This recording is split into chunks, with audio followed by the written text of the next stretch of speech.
Good morning, everybody. It's Tuesday, the 6th of April, 2021 already. Cloudy, cold morning in Ace for this morning. Kind of unexpectedly. I took yesterday off. I was videoed out Sunday after the early morning devotional and the morning message and then the Bible study on Sunday nights. I took yesterday off. But we're back this morning. And I always, look and wonder about what to pray, what to talk about on these little morning chats to try to be an encouragement. I talked to a friend at the food bank yesterday. I was telling him that when I launched these things, I just really wanted to get us through the first lockdown to encourage people during a tough time. And maybe it was time to lay this aside and move on as we start going out. And he said that would be a terrible idea. An awful lot of people get encouraged by these things.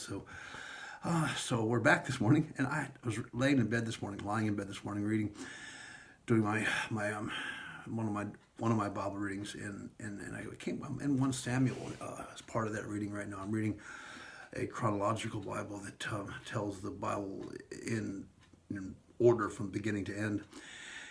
And I was reading, just started 1 Samuel, and 1 Samuel chapter 1 talks about poor old Hannah and Hannah not being able to have a baby, and the bitterness that caused her, the anguish that caused her, and how she had waited and waited and waited, didn't have a baby, and finally she went and prayed, and the priest heard her praying and saw her praying, thought she was drunk, but she told the priest what she was praying for, and eventually she had a son, Samuel.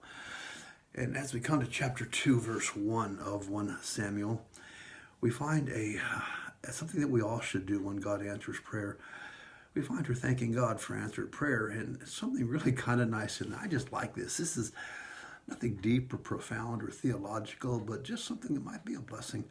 Hannah prayed and said, "My heart rejoices in the Lord, and my horn is exalted in his salvation. I smile at my enemies because I rejoice in your salvation."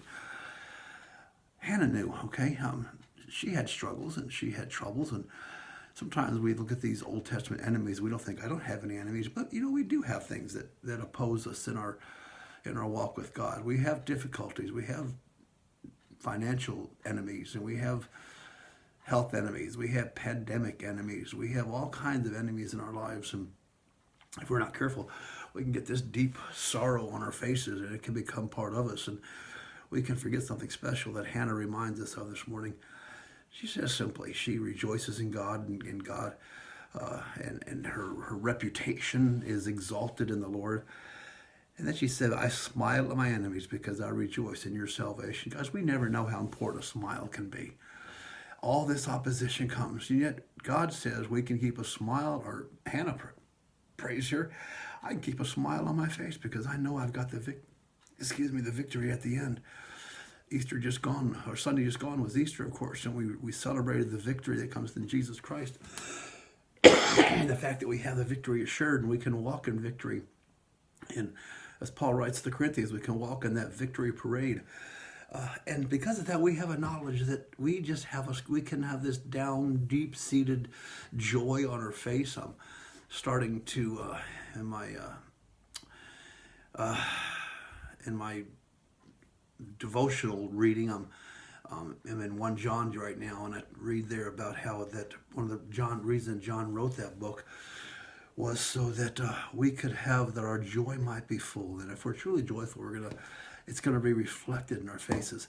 I talked to a couple of ladies in the canal I'd never met before. They were Liberty girls. I love the South Dublin Liberty girl accent, and from the Liberties, and we were chatting away and about how important it is to be cheery. And they said I'd never met them before, even though they're from around here.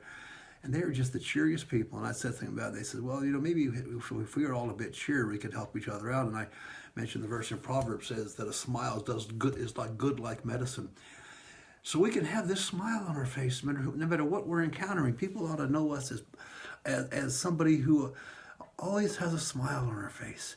It's not always possible every single moment, but our reputation ought to be people that we're full of joy, and the joy is reflected by a smile. And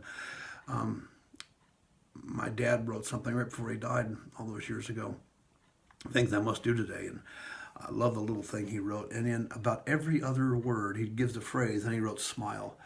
He said, make somebody else's day, and don't rain on other people's parades, and don't worry about keeping up with the Joneses. Smile. Be the first one to say, I love you. And then he said, smile. And this and that. And then he said, smile. And then something else, and he said, smile.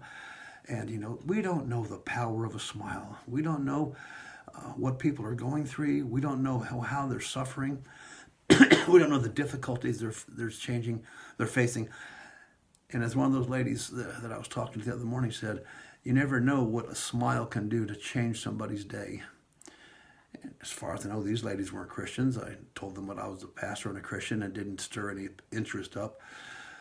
But what difference will a smile make today? Not some fakey, cheesy smile. But let's have Hannah's attitude. We have reason to smile because we have reason to smile because God is our salvation. I rejoice in what God is doing for me.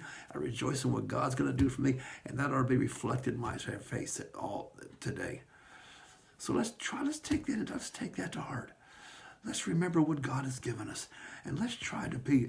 Everybody we meet today for the first time doesn't cost much. Just a little smile and a hello and a good morning. And a lot of time people are going to they may not respond, but you know what? You've done your job. You've given them a smile to brighten your day. So like Hannah, we can smile in God's salvation. Let others see that smile in our lives.